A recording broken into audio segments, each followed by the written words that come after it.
নমস্কার কলকাতা। আজ আপনাদের নিয়ে চলেছি ঝাড়খণ্ডের রাঁচি জেলার এক লুকোনো রত্নের সন্ধানে, যেখানে প্রকৃতির কোলে লুকিয়ে আছে জোনা জলপ্রপাত। 43 মিটার উচ্চতা থেকে নিচে পড়া এই জলপ্রপাত তার অপূর্ব সৌন্দর্যের জন্য যেমন বিখ্যাত, তেমনি এটি তীর্থস্থান হিসাবেও পরিচিত। একে গৌতম ধারা নামেও ডাকা হয়, কারণ কথিত আছে গৌতম বুদ্ধ এখানে স্নান ও ধ্যান করেছিলেন।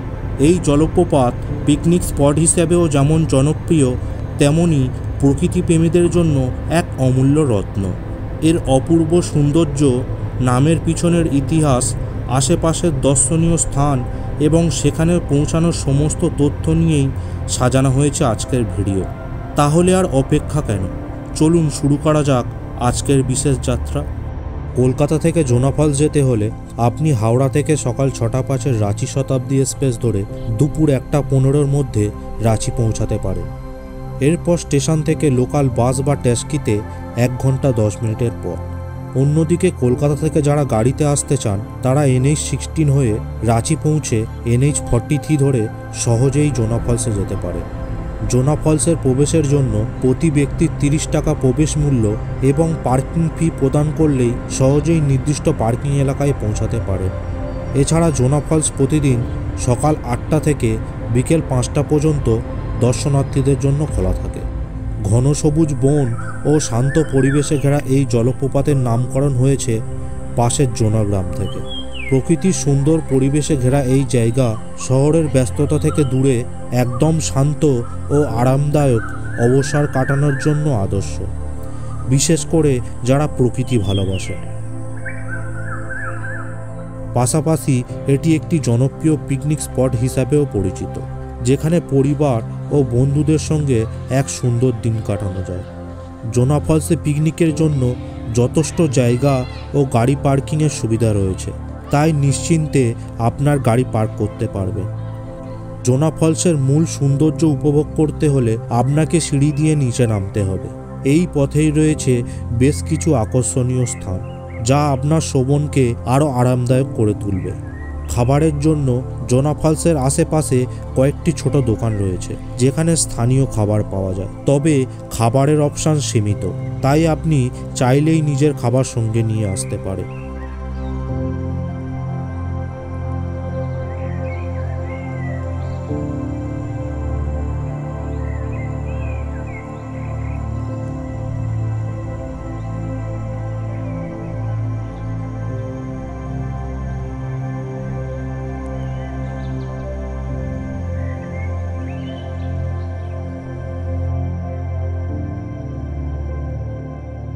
সিঁড়ির পথে একটি ছোট পার্ক রয়েছে, যেখানে বাচ্চারা খেলাধুলা করতে পারে। পার্কটি সাধারণত সকাল 8টা থেকে বিকেল 5টা পর্যন্ত খোলা থাকে।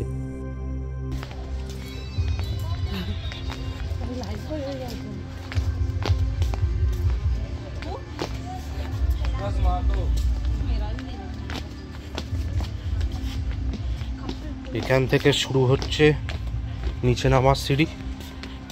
কেউ বলছে 350, কেউ বলছে 650, তা এরকম কিছু সামথিং 10-15 মিনিট আধ মতো নামতে হয়।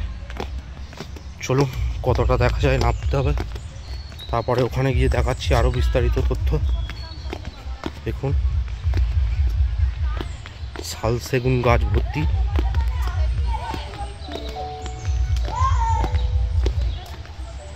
আর ছোট ছোট এরকম দোকান আছে মাঝে মাঝে, আপনারা আসতে পারেন, কিন্তু একটু 5-10 টাকা হয়তো কিছু প্রোডাক্টের উপর বেশি।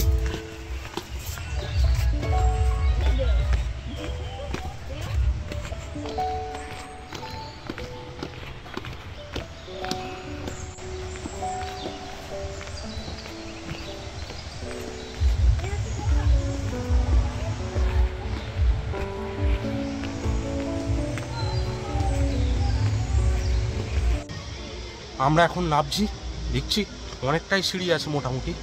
আপনারা আসলে যারা বয়স্ক মানুষ আছে তারা কারুর সাহায্য নিয়ে নামতে পারেন অথবা না নামতে পারেন, কিন্তু যারা আসবেন তারা অবশ্যই জলের বোতল বা কিছু নিয়ে আসবেন। চলুন দেখা যাক কতটা আরও যাওয়া যায়।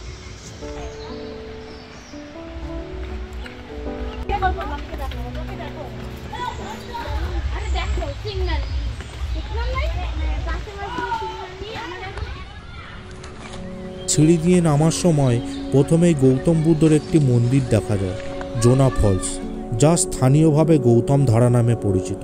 ঐতিহাসিক বিশ্বাস হলো গৌতম বুদ্ধ এই জলপ্রপাতে স্নান করতেন, তাই সেখানে ভগবানের উদ্দেশ্যে নিবেদিত একটি মন্দির নির্মিত হয়েছে।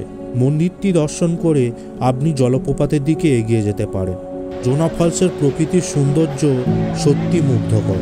তার ফাঁক ফোকর দিয়ে চোখে পড়ছে জলপ্রপাতের রূপ। জলপ্রপাতের পরিষ্কার ঠান্ডা জল এবং চারিপাশের সবুজ বনানী এক অপূর্ব দৃশ্য উপস্থাপন করে। বেশ খানিকটা নামার পর চোখের সামনে ধরা দিল জোনা ফলস।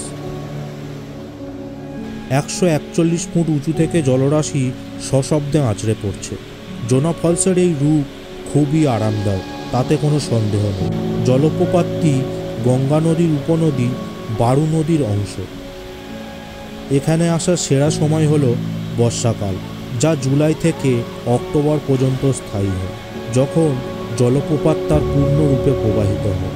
তবে বর্ষাকালের পরে অর্থাৎ সেপ্টেম্বর থেকে ফেব্রুয়ারি মাস পর্যন্ত শোভনের জন্য উপযুক্ত, কারণ তখন আবহাওয়া মনোরম থাকে।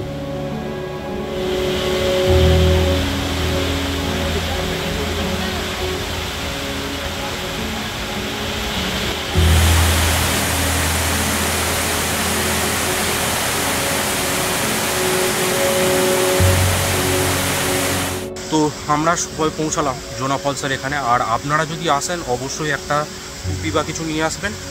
পিছনেই দেখতে পাচ্ছেন ওয়াটারফলসটা, খুব একটা এখন নেই, কিন্তু বর্ষার সময় অনেকটাই তেজ আসে।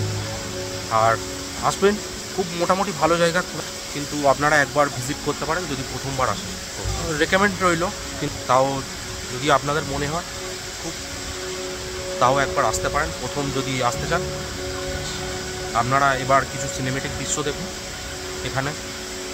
আর এই হচ্ছে পিছনের কিছু ভিউ, এটা হচ্ছে পিছনের কিছু ভিউ। আর এখানে মানুষ অনেকে চান টান করে, যারা আপনারা ওয়াটারফলসে এসে কিছু এ করবো ভাবছেন এখানে। আর এই হচ্ছে রূপ, এখান থেকে এখন যায় রূপটা, কিন্তু এখন বন্ধ আছে কোনো কারণে। আর এখানে আপনারা আসতে পারেন। এই হচ্ছে এখানকার আসল দৃশ্য। আর অবশ্যই এখানে সাবধানতা অবলম্বন করবেন, এখানে লেখাই আছে দেখতে পাচ্ছেন, ওই জন্য এখানে কেউ যেতে দেয় না। আর সামনে এখানেও কেউ যেতে পারে না, এখান থেকে বন্ধ আছে। আর কেউ যদি ফটো তুলতে চান তাহলে এইখান থেকে তুলতে পারেন, বা ওই এখান থেকে তুলতে পারেন এখান থেকে। আর এই হচ্ছে জোনা ফলস।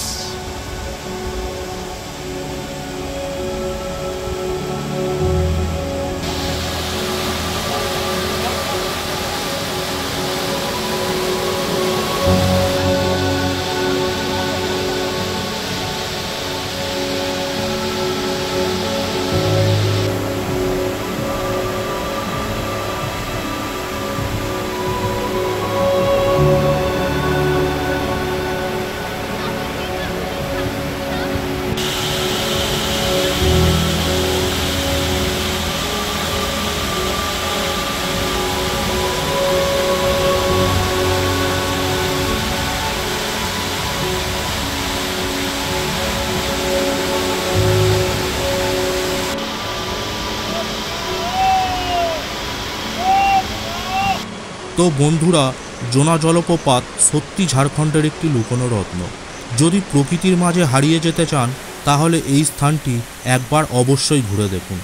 জোনা জলপ্রপাতের প্রকৃতির সৌন্দর্য যেমন মনকে শান্ত করে, তেমনি এখানে ঘুরতে এলে কিছু বিষয় আগে থেকেই জেনে রাখা খুব দরকার, যাতে আপনার শোভনের অভিজ্ঞতা হয় আরামদায়ক, নিরাপদ ও স্মরণীয়।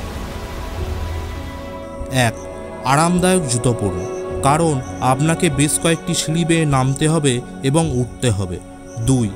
খাবারের দোকান থাকলেও জল এবং খাবার সঙ্গে রাখুন। 3.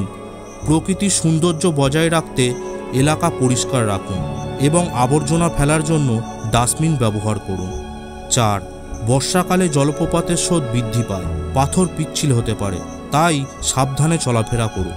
এছাড়া জোনা ফলসের কাছাকাছি দেখার মতো স্থান হল দশম জলপ্রপাত, সীতা জলপ্রপাত, হুড্ডু জলপ্রপাত এবং পাহাড়ি মন্দির।